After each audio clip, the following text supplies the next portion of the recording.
ناظرین، آئیے ذرا ہم مل کر سوچتے ہیں کہ 1400 سال پہلے کی دنیا کیسی تھی۔ اندھیرا ہر طرف چھایا ہوا تھا، انسان کا دشمن بن چکا تھا، طاقتور کمزور کو کچل رہا تھا، زمین اور آسمان دونوں انسانی ظلم کی چیخیں سن رہے تھے، میدانوں میں خون بہہ رہا تھا، ماؤں کی چیخیں گونج رہی تھیں، چھوٹے بچے ماں کی گود سے محروم ہو رہے تھے۔ یہ وہ وقت تھا جب زمین اور آسمان سب ایک خاص نور کے انتظار میں تھے۔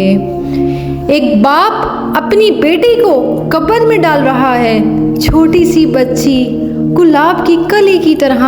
وہ کہتی ہے، ابا میں تو آپ کی لاڈلی ہوں، مگر بے رحم باپ مٹی ڈال دیتا ہے۔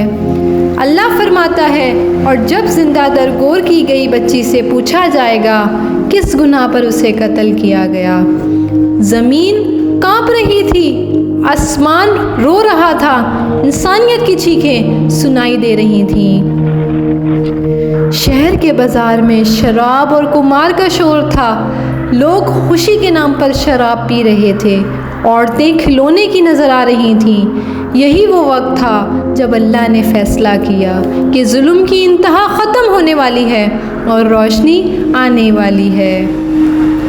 صحرا کی طرف دیکھو، قبائل ہر معمولی بات پر لڑ رہے ہیں، لاشیں گرتی ہیں، عورتیں بیوہ اور بچے یتیم ہو رہے ہیں، کسی کو رحم نہیں، کسی کو انصاف نہیں۔ یہ وہ دنیا تھی جس میں نور مصطفیٰ صلی اللہ علیہ وسلم آنے والے تھے۔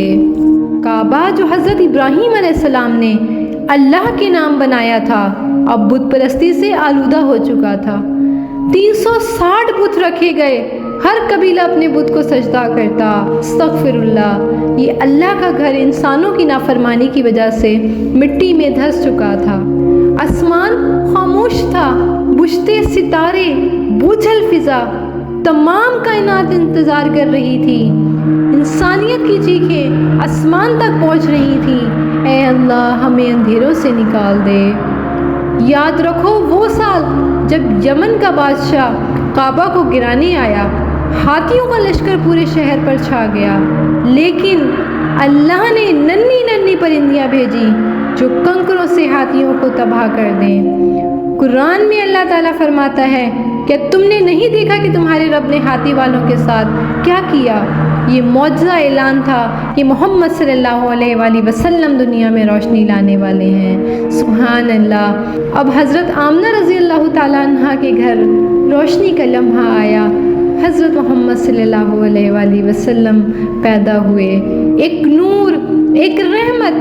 ان کا چہرہ زمین اور آسمان کی روشنی سے روشن تھا۔ عبد المطلب نے پوتے کو گود میں اٹھایا، شکر ادا کیا اور دعا کی، اے اللہ یہ نور میری اولاد اور امت کے لیے برکت بنے۔ حضرت محمد صلی اللہ علیہ وآلہ وسلم کی پیدائش صرف ایک انسانی ولادت نہیں تھی، یہ وہ روشنی تھی جو دنیا کے اندھیروں کو ختم کرنے آئی تھی۔ آسمان کے ستارے اور زیادہ روشن ہو گئے، زمین نے اپنی خوشبو بکھیر دی اور ہر دل نے محسوس کیا یہ بچہ عام نہیں، یہ اللہ کا محبوب ہے۔ حضرت محمد صلی اللہ علیہ وآلہ وسلم نے اپنی زندگی کی پہلی سانس یتیمی میں لی، باپ کی محبت نہ ملی مگر اللہ کی محبت اور حفاظت میں پروان چڑھنا تھا۔ کیا اللہ تعالیٰ فرماتا ہے، کیا وہ یتیم نہ تھا، پھر ہم نے اسے سہارا دیا۔ یہ دکھ کمزوری نہیں بلکہ اللہ کی خاص تربیت تھی۔ یہ بچہ اپنی یتیمی میں اللہ کے قریب ہوا اور دنیا کے لیے روشنی بننے کی تیاری کر رہا تھا۔ ناظرین، عرب میں بچے دودھ پلانے کے لیے دیہات میں بھیجے جاتے تھے۔ حضرت حلیمہ سعدیہ رضی اللہ تعالیٰ عنہ غریب مگر دل کی امیر عورت اپنی اونٹنی کے ساتھ بچہ لینے آئی۔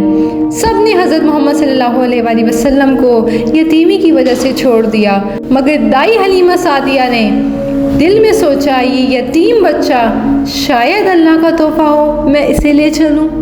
جیسے ہی حضرت محمد صلی اللہ علیہ وآلہ وسلم ان کی گود میں آئے، اونٹنی دودھ دینے لگی